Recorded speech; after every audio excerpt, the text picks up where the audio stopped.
শত্ৰু ৰাষ্ট্ৰ পাকিস্তানৰ লগত গোপন সম্পৰ্ক স্থাপন কৰা আৰু সমগ্ৰ বিষয় আজিও স্বীকাৰ নকৰা গৌৰৱ গগৈৰ জ্ঞান বুদ্ধি ঘূৰি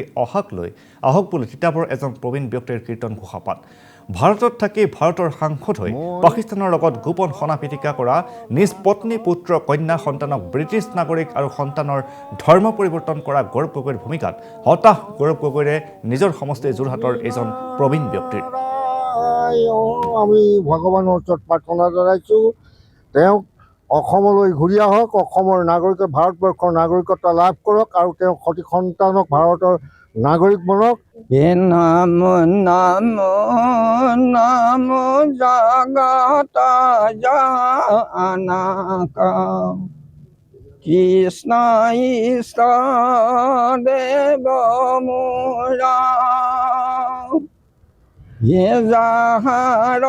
স্মৰণে শুয়তে এখন পৰময়া পদ গুৰ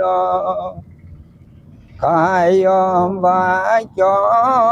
মনে সেৱাঞ্চু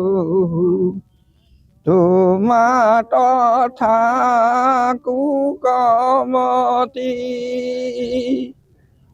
জন্মে জন্মে যেন নাপাহৰো আমি তোমাৰ চৰণে ৰতি অৰুণ চৰণ চিত তথা কুক দুৰ্ঘুৰ ঘোৰ মৰণে সংসাৰত সাৰ ৰাম কৃষ্ণ নাম আজি আমি তৰুণ গগৈ বোৱাৰী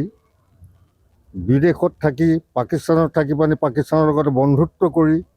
অসমৰ যিমান মান মৰ্যাদা সমস্তখিনি তেওঁ হেৰুৱাই আমি তেওঁৰ কাৰণে গৰিহণা দিছোঁ আৰু এই কথাটো আমি লজ্জিত বুলি ভাবিছোঁ। যিহেতু অসমৰ এজন গণ্যমান্য এজন সুপৰিয়ালৰ প্ৰতিষ্ঠিত তৰুণ গগৈদেৱে তেওঁৰ বোৱাৰী আজি গৌৰৱ গগৈ পত্নী হৈ কিয় পাকিস্তানৰ লগত বন্ধুত্ব কৰি পাকিস্তানত চাকৰি কৰি আজি অসমৰ সমস্ত ভাৰতবৰ্ষখনৰ লগত কিয় বিৰোধিতা কৰিবলগীয়া হৈছে। যিখন দেশে আজি যিখন পাকিস্তানে ভাৰতবৰ্ষৰ তথা অসমৰ বহু যুৱকক হত্যা কৰি গুলীয়াই হত্যা কৰিছে, তেনে এখন দেশৰ লগত আমি বন্ধুত্ব স্থাপন কৰাটো আমি অতি লজ্জিত আৰু ঘৃণনীয় বুলি আমি প্ৰকাশ কৰিবলগীয়া বাধ্য হৈছোঁ।